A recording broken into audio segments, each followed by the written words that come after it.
Meaning of disinterested. Disinterested. Disinterested. Disinterested.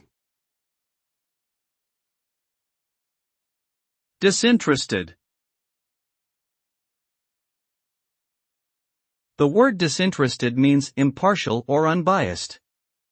It describes a person who is not influenced by personal interest or subjective emotions when making a decision or judgment.